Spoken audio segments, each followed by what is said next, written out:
মাননীয়া, আপনাকেও খুব শীঘ্রই হয়তো এইভাবে কাঁদতে হবে, চোখের জল ফেলতে হবে।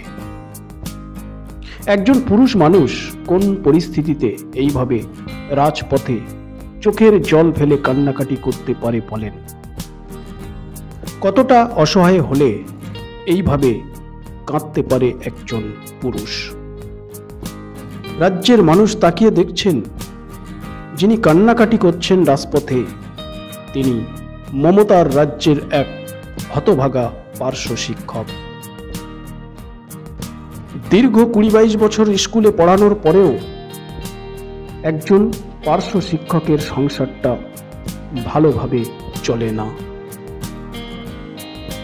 মাননীয়া দিদি, আপনি কি এই কান্নার দৃশ্য দেখছেন না? এই কান্নার আওয়াজ আপনার কানে কি যায় না? নাকি শুনেও না শোনার ভান করেন, দেখেও না দেখার ভান করেন? পার্শ্ব শিক্ষকদের দুরবস্থার কথা তো আপনি মুখ্যমন্ত্রী হওয়ার আগে থেকেই জানেন। আপনিই তো পার্শ্ব শিক্ষকদের বাঁচার স্বপ্ন দেখিয়েছিলেন। তাহলে আজ এই কান্না দেখে আপনি আছেন কিভাবে? আপনি পার্শ্ব শিক্ষকদের প্রতি এতটা অমানবিকতা দেখাতে শুরু করবেন, পার্শ্ব শিক্ষকরা কোনো দিনই এটা ভাবেননি। আপনি পার্শ্ব শিক্ষকদের বেঁচে থাকার যে স্বপ্ন দেখিয়েছিলেন, তাদের কতজনের স্বপ্ন চলে গেছে শ্মশানে, চলে গেছে কবরে। অনেকে হয়তো সিরিয়ালে দাঁড়িয়ে আছেন যাওয়ার জন্য। হয়তো সে নিজেই জানে না তার স্বপ্ন কখন চলে যায়। মুখ্যমন্ত্রী হওয়ার আগে আপনিই বলেছিলেন যে পশ্চিমবঙ্গে পার্শ্ব শিক্ষকরা অন্যান্য রাজ্যের থেকে 3 ভাগের 1 ভাগ ভাতা পান। কিন্তু বেতন বৈষম্য হবে কেন? দিল্লিতে যদি একজন 9,500 টাকা পায় একই কাজ করে, তাহলে আপনি এখানে 3,500 পাবেন কেন? 9,500 দিল্লিতে আর এখানে 3,500, মানে কত কম? 6,000 টাকা কম।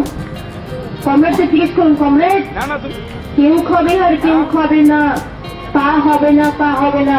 কমরেড কথা বলেন। দিল্লিতে মাইনে পাবে যে লোক একই কাজ করে, একই জায়গায় 9,500, এখানে তারা মাইনে পাবে 3,500। কেন? এটা কি এখন আপনাদের গলত ধর্ম? আর আপনি নিজেই এই অসহায় পার্শ্ব শিক্ষকদের মৃত্যুর খাদে দাঁড় করিয়ে দিয়েছেন।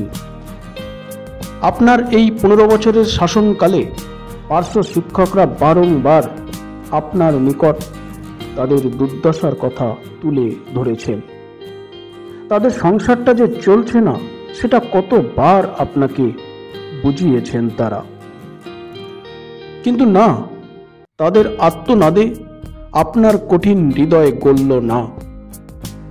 যতগুলো পার্শ্ব শিক্ষক তাদের জীবন যন্ত্রণা এবং অভাবের তাড়নায় আত্মহত্যার পথ বেছে নিয়েছেন, তার সবগুলোই কিন্তু আপনার এই 15 বছরের রাজত্বকালে। এটা আপনি অস্বীকার করতে পারবেন না। মাননীয়া দিদি, অনেক হয়েছে, আর নয়।